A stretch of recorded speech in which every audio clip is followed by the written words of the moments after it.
말씀입니다. 본 단락은 예수님께서 갈릴리 사역을 매듭 짓는 결정적 역할을 하고 있습니다. 매우 중요한 장이라고 할 수가 있겠습니다. 예수님께서는 어제 아침 말씀 15장 20절에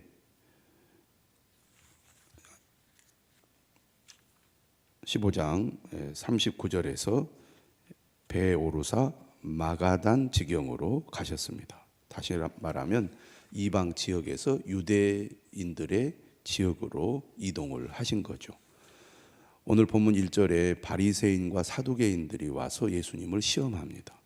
바리새인과 사두개인들은 전혀 다른 성격의 두 집단입니다. 서로 함께 하지도 않고 또 갈등이 심한 집단인데 예수님이라는 공동의 적 때문에 바리새인과 사두개인들이 연합을 하여 예수님을 시험하고 있습니다.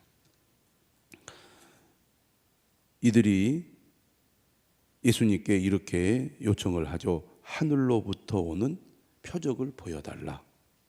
그러자 예수님께서 2절에 대답하십니다. 너희가 저녁에 하늘이 붉으면 날이 좋겠다 하고 아침에 하늘이 붉고 흐리면 오늘은 날이 굳겠다 하나니 너희는 날씨는 분별할 줄 알면서 시대의 표적은 분별할 수 없느냐.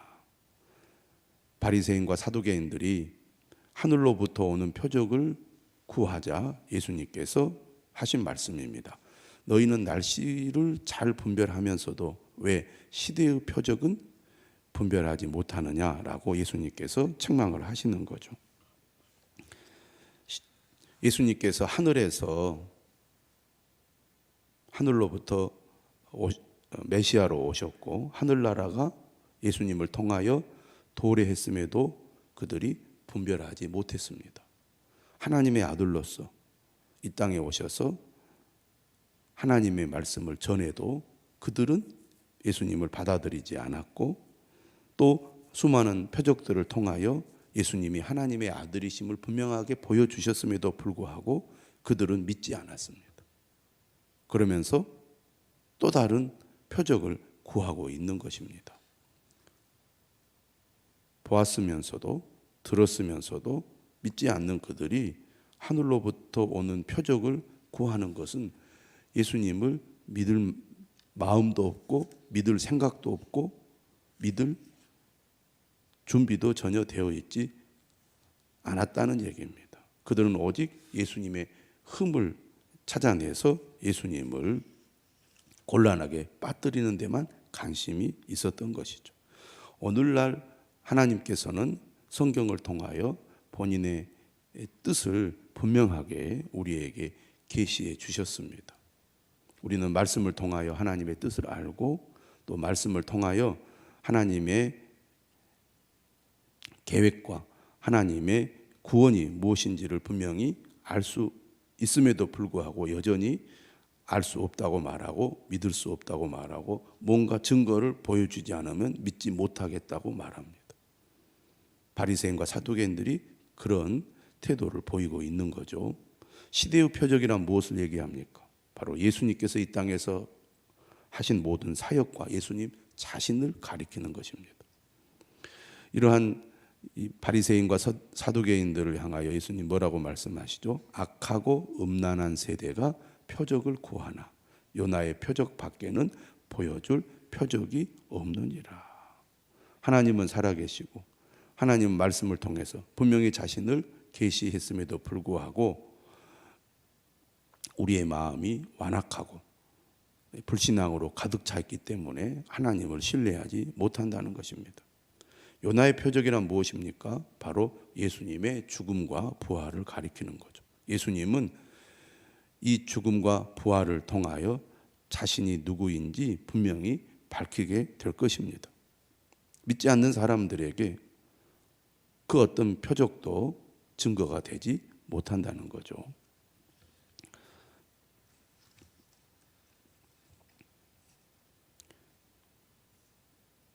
5절입니다. 제자들이 건너편으로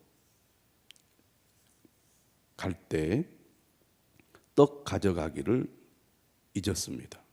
제자들은 예수님과 함께 동행하면서 늘 음식을 준비해 갔던 것 같습니다. 마침 떡 가져가기를 잊고 있었는데 예수님이 이렇게 말씀하셨어요. 삼가 바리새인과 사두개인들의 누룩을 주의하라. 그러자 그들이 이렇게 얘기를 합니다. 7절에 우리가 떡을 가져오지 아니하였도다. 지금 예수님의 일행이 적은 수가 아니잖아요. 12명의 제자와 예수님이 움직이는데 당연히 먹을 음식이 있어야 했을 것입니다. 그런데 마침 음식이 떨어졌고 준비가 되지 않았기 때문에 예수님의 말씀을 듣고 아차, 우리가 먹을 음식을 준비하지 않았다고 서로 얘기를 주고받았던 거죠. 여기에 대해서 예수님은 이렇게 대답을 하셨어요. 아시고 이르시되 믿음이 작은 자들아 어찌 떡이 없으므로 서로 논의하느냐. 예수님께서 제자들을 가리켜서 여러 차례 이런 말씀을 하셨어요. 믿음이 작은 자들아. 예수님을 따르는 제자들, 예수님과 함께 사역하는 제자들, 예수님을 이어서 하늘나라 복음을 증거해야 할 제자들에게 무엇보다도 중요한 것이 믿음이었습니다. 큰 믿음. 오히려 마태복음을 보면 이방인들이 큰 믿음을 보여주었습니다. 가나안 여인도 그랬고 이방인 백부장도 그랬습니다. 그런데 오히려 예수님과 함께하는 제자들, 누구보다도 큰 믿음을 가져야 할 제자들이 믿음이 작은 모습을 자주 보여준 거죠. 그래서 예수님 이런 말씀을 여러 차례 합니다. 믿음이 작은 자들아 어찌 떡이 없으므로 서로 논의하느냐. 그들의 관심은 여전히 예수님과 함께 있으면서도 떡, 먹을 것, 음식, 물질에 대한 관심의 마음이 집중되어 있다는 겁니다. 9절에 이렇게 얘기하죠. 너희가 아직도 깨닫지 못하느냐. 예수님께서 마태복음을 통해서도 계속 반복해서 말합니다. 깨닫지 못하느냐. 왜 하늘 복음을 들으면서도 너희는 그 의미를, 주님의 뜻을 깊이 깨닫지 못하느냐고 말씀을 하시는 거예요. 예수님께서 어떤 분이신지, 이 땅에 와서 하시는 일이 무엇인지를 왜 깨닫지 못하느냐고 예수님이 계속 제자들에게 말합니다. 이렇게 얘기하시죠. 떡 5개로 5,000명을 먹이고 주운 것이 몇 바구니며 떡 7개로 4,000명을 먹이고 주운 것이 몇 광주리였는지를 기억하지 못하느냐. 예수님께서 5병 2호와 7병 2호로 무리들의 배고픔을 해결해 주셨잖아요. 예수님은 사람들을 영적인 문제에서 해결해 주실 뿐만 아니라 삶의 문제에서도 그들을 도우시는 주님이심을 그들이 분명히 목격하고 경험했음에도 불구하고 그것을 잊어버리고 지금 현재 떡이 없는 것 때문에 걱정을 하고 있는 것을 안타까워하고 계십니다. 그래서 11절에도 이렇게 얘기하죠. 어찌 내 말한 것이 떡에 관함이 아닌 줄을 깨닫지 못하느냐. 그러면서 예수님 다시 얘기합니다. 오직 바리새인과 사두개인들의 누룩을 주의하라. 그제서야 제자들은 떡의 누룩이 아니요 바리새인과 사두개인들의 교훈을 삼가라고 말씀하신 줄을 깨달으니라. 떡은 현실을 타개할 필요 조건이죠. 하지만 그것에 집착하게 되면 어느새 내면의 염려가 부풀어 오른다는 겁니다. 누룩은 밀가루 속에 소량을 집어넣어서 밀가루를 부풀어 오르게 합니다. 눈에 보이지 않지만 누룩이 밀가루 속에 들어가면 밀가루에게 영향을 미쳐서 떡이 부풀게 오르게 하는 그런 막대한 힘을 가지고 있습니다. 종교 지도자들의 관심은 떡에 있습니다. 자신들의 기득권과 이익을 지키기 위하여 그들의 방해가 되는 예수님을 제거하려고 하고 있는 것입니다. 이처럼 탐심으로 부풀어 오는 삶의 방식이 바리새인과 사두개인들의 누룩이라고 할 수 있습니다. 제자들 역시 먹을 떡이 없는 현실을 심각하게 염려하고 있는 것이죠. 그들은 예수님 안에서 배불리 먹는 기적을 경험했음에도 불구하고 여전히 관심이 떡에 있다는 겁니다. 예수님을 따르면서도. 그런데 이러한 것들은 누룩과 같아서 밀가루 전체를 부풀리듯이 조금의 틈만 있어도 비집고 들어와 내면을 마비시킬 수 있기 때문에 이 바리새인과 사두개인의 누룩을 경계해야 된다고 말합니다. 바리새인과 사두개인들의 교훈이 무엇입니까? 곧 그들은 예수님을 부정하고 예수님의 말씀을 부정하는 것입니다. 예수님을 거부하고 예수님의 말씀을 왜곡하는 거예요. 우리가 주님을 믿고 따르면서도 우리 마음속에 들어오는 의심, 부정, 왜곡 이런 것들이 우리 마음속에 틈을 통하여 비집고 들어와서 우리의 내면을 마비시켜가지고 불신앙으로 빠뜨린다는 것을 우리가 알아야 되겠습니다. 예수님 말합니다. 오직 바리새인과 사두개인들의 누룩을 주의하라. 오늘 우리는 이 세상을 살아가면서 삶의 문제, 현실의 문제 때문에 늘 힘들어할 때가 많이 있습니다. 주님은 우리를 죄에서 구원해 주실 뿐만 아니라 우리의 삶의 문제도 해결해 주시는 능력의 주님이십니다. 그렇기 때문에 우리가 더욱 주님을 의지하는 믿음을 가져야 되는데 삶의 문제로 우리의 마음이 빼앗기게 되면 그것이 우리의 마음을 지배하여 주님의 말씀으로부터 멀어지게 하고 주님으로부터 멀어지게 한다는 것을 우리가 잊지 말아야 되겠습니다. 13절 예수께서 빌립보 가이사랴 지방에 이르렀습니다. 갈릴리 북부 지역이죠. 이제 예수님은 곧 갈릴리를 떠나서 예루살렘을 향하여 가게 될 것입니다. 십자가의 길을 가게 되는 거죠. 이때 제자들에게 묻습니다. 사람들이 인자를 누구라 하느냐? 그러자 제자들이 대답합니다. 더러는 세례 요한, 더러는 엘리야, 어떤 이는 에레미야나 선지자 중에 하나라 하나이다. 제자들의 대답, 다른 사람들의 의견이나 주장에 대해서는 예수님께 대답을 잘하고 있습니다. 그런데 예수님의 관심은 사실 거기에 있지 않죠. 제자들, 너희들이 나를 누구라 하느냐입니다. 지금까지 예수님과 함께 예수님을 따랐던 제자들이 예수님을 누구라고 믿고 고백하느냐, 예수님은 거기에 관심이 있습니다. 다시 말하면 제자들의 신앙 고백을 요구하시는 거죠. 이때 시몬 베드로가 대답합니다. 주는 그리스도시요 살아계신 하나님의 아들이시니이다. 많은 무리들이 예수님을 따랐고 예수님의 말씀과 기적을 경험했습니다. 예수님이 행하신 일을 보고 놀라고 그들이 여러 가지 반응을 보였죠. 그러나 예수님이 진짜 원하는 것은 바른 신앙 고백입니다. 예수님이 어떤 분인지 바르게 알고 바르게 믿는 것을 원하시는 것이죠. 이때 시몬 베드로가 분명히 대답합니다. 주는 그리스도시요 살아계신 하나님의 아들이십니다. 오늘 우리도 예수님을 바르게 알고 바르게 믿고 바르게 고백해야 되겠습니다. 믿는다고 하면서도 여전히 우리의 관심이 예수님의 뜻과 예수님의 말씀에 따른 믿음이 아니라면 오늘 다시 한번 우리의 신앙 고백과 우리의 믿음을 돌아봐야 하겠습니다. 17절에 이렇게 얘기하죠. 바요나 시모나 내가 복이 있도다. 이를 내게 알게 한 이는 혈육이 아니요 하늘에 계신 내 아버지시니라. 예수님께서는 바른 신앙 고백이 진정으로 복 있는 것이라고 말합니다. 우리가 세상에서 어떤 사람이 복 있다고 생각합니까?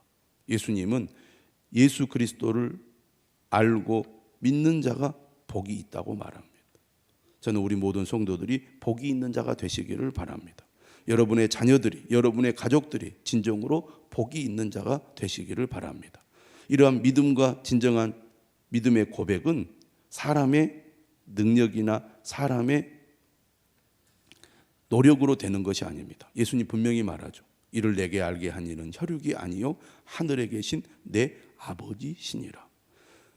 성령님이 우리에게 임하여 우리의 마음에 생명을 부어주시고 예수 그리스도가 어떤 분인지 알게 하실 때 우리는 예수 그리스도를 바르게 믿고 고백할 수 있습니다. 그래서 예수님께서 계속 말씀하시죠. 왜 깨닫지 못하느냐? 우리 스스로 깨닫는 게 아닙니다. 성령이 임하여 하나님의 말씀을 열어주실 때 깨닫는 겁니다. 우리는 아무리 교회를 다니고 아무리 성경을 많이 읽어도 성령의 깨닫게 하심이 없으면 진정한 변화, 진정한 구원 받을 수가 없습니다. 바리새인과 사두개인들처럼 성경을 잘 알고 성경을 많이 연구하고 성경을 따라 살아간 사람이 어디가 있겠습니까? 그러나 그들의 마음은 이미 닫혀 있습니다. 막혀 있습니다. 오늘 이 시대도 마찬가지입니다. 누구보다 어떤 시대보다 지식이 풍부한 시대에 모든 것이 풍요로운 시대에 살면서도 사람들은 하나님을 믿지 않습니다. 관심이 없습니다. 부정합니다. 멀리합니다. 세상의 것에 온갖 마음과 관심이 다 쏠려 있습니다. 하나님을 알지 못하고 믿지 못하는 시대입니다. 왜? 성령의 역사가 아니고서는 진정한 구원, 변화가 있을 수 없기 때문입니다. 교회를 다니고 여러 가지 종교적인 행위를 한다 할지라도 마찬가지입니다. 하나님의 은혜가 아니고는 되지 않는 것이죠. 그렇기 때문에 우리가 더욱 간절한 마음으로 하나님의 은혜를 구하고 성령의 은혜가 임하여 오늘 우리가 진정으로 우리의 어리석음, 우리의 불신앙, 우리의 거짓, 우리의 위선, 우리의 잘못된 것을 깨닫고 주님 앞에 나아갈 수 있도록 기도해야 될 것입니다. 내 자녀들이, 내 남편이, 또 우리 자신이 바른 믿음으로 설 수 있도록 기도해야 될 것입니다. 여전히 세상에 떡에만 관심이 있는 우리의 마음이 정말 진정으로 중요한 것이 무엇인지 깨달으려면 우리의 힘으로는 불가능하기 때문입니다. 오늘 예수님 말씀하시죠. 내가 네게 이르노니 너는 베드로라. 내가 이 반석 위에 내 교회를 세우리니 음부의 권세가 이기지 못하리라. 교회는 이처럼 바른 신앙 고백 위에 세워집니다. 교회의 주인은 예수님이죠.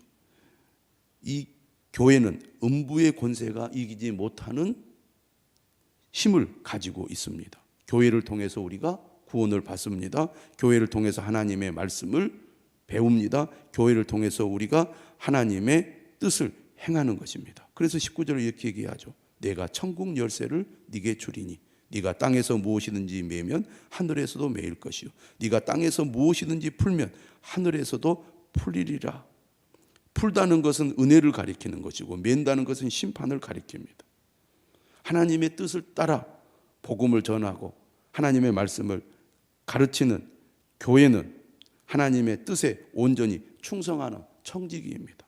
하나님께서는 교회를 통하여 은혜를 베푸시고 교회를 통하여 심판을 행하실 것입니다. 교회를 통하여 전해지는 하나님의 말씀, 십자가의 복음을 듣고 믿는 자들은 구원을 받을 것이고 거부하는 자는 결국 심판을 받을 거라는 것입니다. 교회가 얼마나 놀라운 권세를 가지고 있는지 알아야 합니다. 음부의 권세가 이기지 못하는 권세를 가지고 있습니다. 교회의 주인은 예수님입니다. 교회에 천국 열쇠를 주셨습니다. 교회를 통하여 구원을 받고 교회를 통하여 우리가 하나님의 은혜를 누리는 것입니다. 교회를 통해서 주시는 십자가의 복음을 거부하면 결국은 심판을 받게 되는 거죠. 교회 없이 구원 없고 교회 없이 믿음 없고 교회 없이 진정한 구원의 삶도 없는 겁니다. 오늘 우리는 주님의 말씀을 분명히 기억하고 교회를 귀하게 여겨야 되겠습니다. 교회를 통해서 하나님이 주시는 은혜를 우리가 사모하고 주님을 가까이 하는 주님의 자녀들이 될 수 있기를